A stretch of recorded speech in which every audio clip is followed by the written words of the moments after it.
Olá, boa tarde.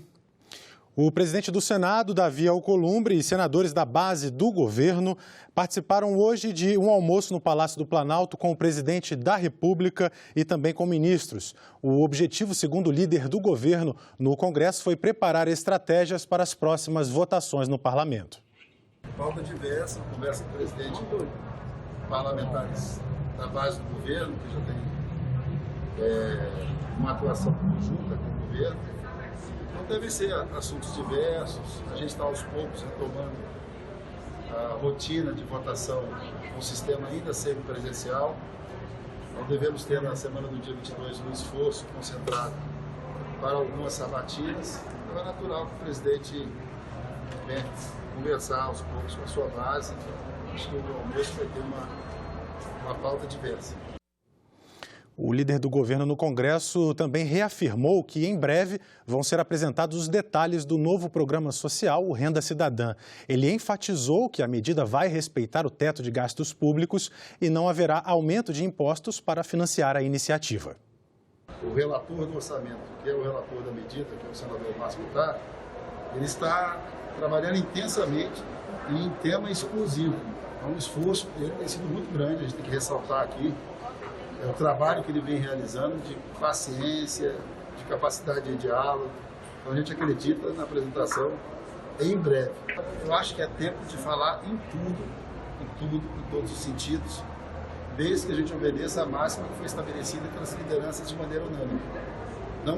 Não aumentar a carga tributária e não mexer no teto de gasto. Tudo é como a música do Tim Maia, o resto vale. E o Senado vai fazer, como vimos, uma semana de esforço concentrado entre os dias 19 e 21 de outubro para votar autoridades de forma semipresencial. Os indicados vão ser sabatinados em 5 comissões, de acordo com a área de atuação. O calendário foi definido nesta terça-feira pelo presidente do Senado, Davi Alcolumbre, durante reunião com líderes partidários. Entre as autoridades a serem sabatinadas está o desembargador Cássio Nunes Marques, indicado pelo presidente Jair Bolsonaro para o Supremo Tribunal Federal. Há também nomes para o Tribunal de Contas da União e para agências reguladoras. Para o dia 19, segunda-feira, estão previstas sabatinas às 9 horas da manhã na Comissão de Infraestrutura, às 4 da tarde na Comissão de Assuntos Sociais e às 7 da noite na Comissão de Meio Ambiente. No dia seguinte, às 9 horas da manhã, a Comissão de Assuntos Econômicos vai sabatinar o indicado ao Tribunal de Contas da União. Na parte da tarde, o plenário começa a votar as indicações que tiverem sido aprovadas pelas comissões na segunda e na terça. E no dia 21, quarta-feira, às 9 horas, a Comissão de Constituição e Justiça faz a sabatina para o indicado ao Supremo Tribunal Federal. À tarde, o plenário conclui a votação das autoridades que faltarem. Esta será a segunda semana de esforço concentrado do Senado para votar indicações desde que esses trabalhos foram interrompidos pela pandemia de coronavírus. A primeira semana foi entre os dias 21 e 25 de setembro, quando comissões e o plenário aprovaram 33 nomes para embaixadas e para o Superior Tribunal Militar. E agora vamos ter mais detalhes sobre como vai ser a sabatina de Cássio Nunes Marques, o desembargador indicado para o Supremo Tribunal Federal. O desembargador Cássio Nunes Marques é do Piauí, tem 48 anos e foi indicado pelo presidente Bolsonaro para ocupar a vaga do ministro Celso de Mello, que se aposenta no dia 13 de outubro. Nós temos pressa nisso, conversados no Senado, o nome do Cássio Marques para a nossa primeira vaga no Supremo Tribunal Federal. A indicação dele foi publicada no Diário Oficial da União na última sexta-feira e desde então vem repercutindo nas redes sociais. Senadores, especialmente os do Piauí, elogiaram a indicação. O senador Ciro Nogueira disse que é um reconhecimento ao Nordeste e principalmente ao talento e força dos piauienses. Eumano Ferrer também citou o orgulho para o Estado em ter um representante na mais alta corte do país. Já o senador Marcelo Castro escreveu que Cássio Nunes Marques é uma pessoa de conduta ilibada e que está técnica e moralmente à altura do cargo. Elogios, mas também muitas críticas nas redes. nem terrivelmente evangélico, nem terrivelmente de direita, mas terrivelmente velha política. A indicação do presidente Bolsonaro merece esse adjetivo, escreveu o senador Eduardo Girão. Já o senador Regufe publicou que o Centrão querer indicar ministros para o STF é o fim dos tempos. Possíveis inconsistências no currículo apresentado por Cássio Nunes Marques também têm movimentado o debate sobre a indicação. Questionamentos que ele poderá ter que responder na sabatina já marcada para o dia 21 de outubro, 8 dias após a aposentadoria do ministro Celso de Mello. De acordo com o que foi decidido pelos líderes, pela manhã será sabatina e votação na Comissão de Constituição e Justiça. E à tarde, votação em plenário. Para ser aprovado, Cássio Nunes Marques terá que ter os votos favoráveis de pelo menos 41 dos 81 senadores, numa votação secreta. A mensagem com a indicação do presidente Bolsonaro para o STF deverá ser recebida na Comissão de Constituição e Justiça do Senado nesta quinta-feira. É quando a presidente da comissão, senadora Simone Tebet, irá indicar o relator, ou seja, o senador que vai elaborar um parecer sobre a indicação. Até a semana que vem, a senadora Simone Tebet deverá anunciar também qual será o rito a ser seguido durante a sabatina. E o Senado tem reunião deliberativa hoje, marcada para as 4 horas da tarde, hora de Brasília. E um dos projetos na pauta cria um serviço para receber denúncias de maus tratos a idosos. Essa votação acontece quando o Brasil ainda comemora os 17 anos do Estatuto do Idoso, completados na semana passada. A lei busca garantir direitos e melhorar a qualidade de vida das pessoas com mais de 60 anos. O Brasil tem mais de 30 milhões de pessoas com mais de 60 anos, número que representa cerca de 14% da população do país. Esse percentual tende a dobrar nas próximas 3 décadas, segundo projeção divulgada em 2018 pelo IBGE. O envelhecimento da sociedade reforça a necessidade de políticas públicas voltadas a essa faixa etária. Esse é um dos objetivos do Estatuto do Idoso, aprovado em 2003. O Estatuto do Idoso me dá garantia sobre assistência médica, sobre transporte público, filas de banco, de supermercado, e é uma qualidade de vida também, porque garante que a gente não vai ficar muito tempo nas filas do médico também, do supermercado e dos bancos.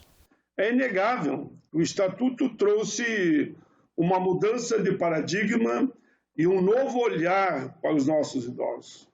Mas há uma distância entre a sanção de uma lei e a sua implementação. Em um país como o Brasil, com chagas imensas em todas as esferas sociais, com os idosos não seria diferente.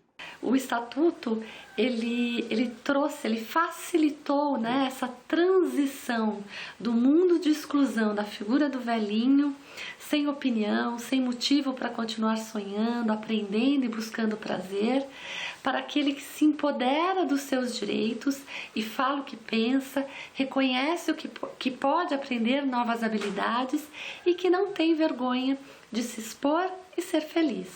Essa legislação é uma conquista para toda a sociedade, seja para os idosos atuais, seja para os futuros idosos, porque visa tutelar os direitos desses grupos. O Estatuto do Idoso instituiu penas severas para quem desrespeitar ou abandonar cidadãos da terceira idade.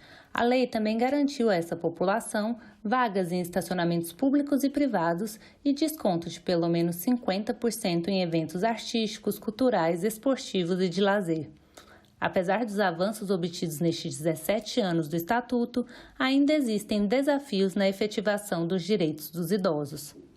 Falta garantia orçamentária para efetivar as políticas públicas e um sistema de defesa de direitos que dialoga nas 3 esferas de governo. São vários os serviços, são vários os órgãos, mas eles não conseguem efetivamente se comunicar entre si. A saúde não se comunica com a assistência social não se comunica com a área de educação, a área de educação não se comunica com a área que deve cuidar do trabalho do idoso, enfim.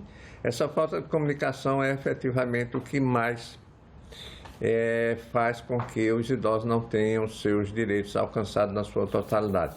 Acredito que o grande desafio hoje é trazer a família para estar participando mais. No mundo em que a sociedade olha menos para o outro e fixa suas relações e conexões na tela de um celular, este idoso ele está voltando a se sentir excluído novamente. O idoso precisa um pouco mais de conforto, porque ele já trabalhou muito e agora chegou a vez dele descansar um pouco. Como você trata o idoso hoje, é como você vai ser tratado no futuro quando envelhecer. E a Organização Mundial de Saúde deu um sinal de alerta para todos os países. O poderio econômico não deve ser o critério para decidir quem vai receber primeiro a vacina contra o coronavírus. E aqui no Senado deve ser votado hoje um projeto de lei para evitar esse problema. A notícia foi como uma luz no fim do túnel e trouxe esperança para todos nós brasileiros. Uma das mais conceituadas instituições científicas do mundo, a Fundação Oswaldo Cruz vai produzir 100 milhões de doses da vacina contra a Covid-19, desenvolvida em parceria com a Universidade de Oxford.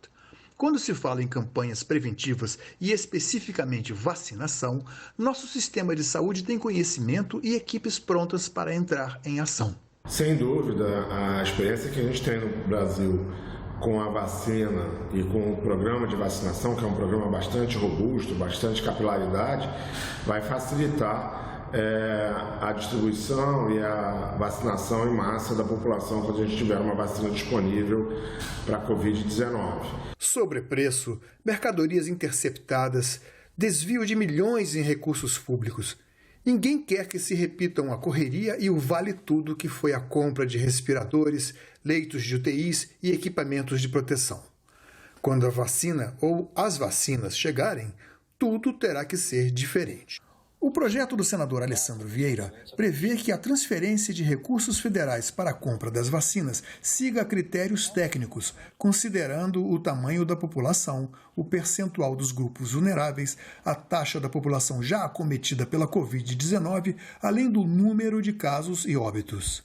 Além disso, indica que a prioridade na vacinação seja para grupos de vulneráveis, como idosos, diabéticos e outros. O Brasil vem enfrentando a maior crise da sua história, no aspecto sanitário, com a pandemia do coronavírus, e também no aspecto econômico, com crescimento do desemprego, com dificuldades cada vez maiores para as famílias brasileiras. Para poder resgatar esse futuro, o processo de vacinação é absolutamente essencial. E nós sabemos e estamos já visualizando pelo mundo afora a dificuldade na distribuição desse insumo essencial. O projeto que hoje é votado no Senado tem a grande qualidade de estabelecer parâmetros claros, técnicos, afastando a politicagem e garantindo que a vacina possa chegar exatamente para aqueles que mais precisam. A comissão que acompanha as ações de enfrentamento aos incêndios na área do Pantanal fez audiência pública hoje pela manhã para ouvir autoridades e colher sugestões para a elaboração do Estatuto do Pantanal. Pode não parecer, mas poder público e sociedade têm se mobilizado para combater os incêndios na região do Pantanal. Nós previmos no planejamento das duas autarquias um total de 317 brigadistas alocados aos estados de Mato Grosso e Mato Grosso do Sul, e com a deflagração da gravíssima crise de incêndios, 444 outros brigadistas foram deslocados de outras regiões do Brasil, chegando a um total de 761 brigadistas alocados em ambos os estados. Nós temos, nesse momento, inúmeros profissionais ligados ao nosso sistema, médicos veterinários ou tecnistas, trabalhando no Pantanal, no resgate, não só de animais de companhia, animais de produção, mas de forma muito especial, como aparece na imprensa, dos animais silvestres atingidos por esse desastre terrível. O representante da Embrapa Pantanal lembrou a relevância da pecuária na região.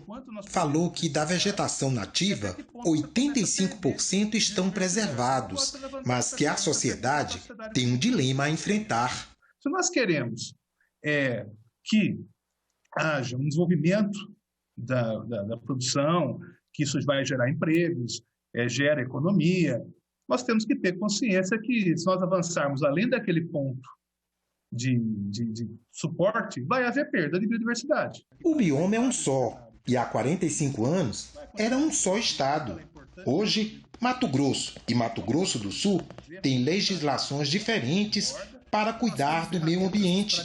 Seria preciso enfrentar esse descompasso, bem como dar opções a quem lá produz. E que nós devíamos dar a chance para os produtores que não têm capital ou não queiram se endividar a ponto de fazer intensificação na sua propriedade, bem como aqueles que não queiram fazer. Eles têm que ter a opção, e talvez a opção ser tão atrativa quanto fazer as mudanças tecnológicas que porventura estejam disponíveis. O representante da ONG SOS Pantanal defendeu um zoneamento com prazo mais curto e critérios para as medidas de manejo do Pantanal. Como que nós poderíamos fazer um mapeamento de risco e auxiliar também os proprietários nesse sentido.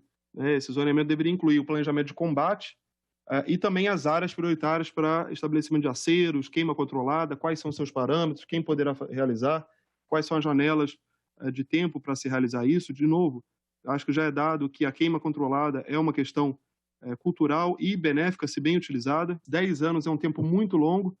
Nós precisaríamos aí talvez de um ciclo de 5 anos para esse zoneamento ecológico econômico. A realidade é muito dinâmica e isso precisa acompanhar o ciclo de seca, de cheia, de mudança socioeconômica. Então, 10 anos realmente é um tempo muito estendido.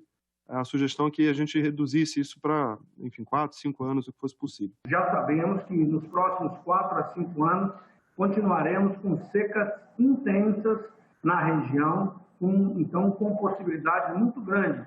Se não tivermos um manejo bem claro, sustentado na pesquisa, na ciência, e daí eu relevo aqui a importância da Embrapa Pantanal, principalmente, com toda a sua experiência, para que a gente possa fazer esse trabalho conjunto. O plenário virtual do Senado aprovou nesta terça-feira medida provisória que estende incentivo para o setor automotivo. A medida prorroga o prazo para que empresas do setor automotivo localizadas no Norte, Nordeste e Centro-Oeste apresentem projetos de novos produtos e, com isso, possam adquirir créditos resultantes do Imposto sobre Produtos Industrializados. Os valores podem ser descontados do PIS e COFINS até 2025. O objetivo é claro, atrair investimento privado com vista a estimular o desenvolvimento socioeconômico dessas regiões e reduzir as desigualdades regionais. Para usufruir do benefício, as empresas habilitadas devem submeter projeto com programação de investimento que pretende realizar nos 5 anos seguintes. O intuito é benéfico, porque você incentiva as empresas que se instalem no Brasil, nessas regiões, para que se invista em inovação e tecnologia com os patamares estabelecidos.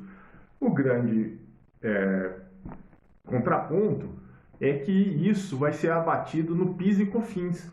Então, a classe trabalhadora, os trabalhadores em si, vão receber a menor dessa contribuição. Para compensar a renúncia fiscal, o texto aprovado determina a cobrança de IOF em operações de crédito realizadas com recursos do Fundo Constitucional de Financiamento do Centro-Oeste. A estimativa da renúncia fiscal com a mudança é de 150 milhões. Essas foram as nossas notícias, nós ficamos por aqui, mas você pode rever as reportagens desta edição na nossa página na internet. Acesse senado.leg.br/tv. Muito obrigado pela sua companhia e até a próxima.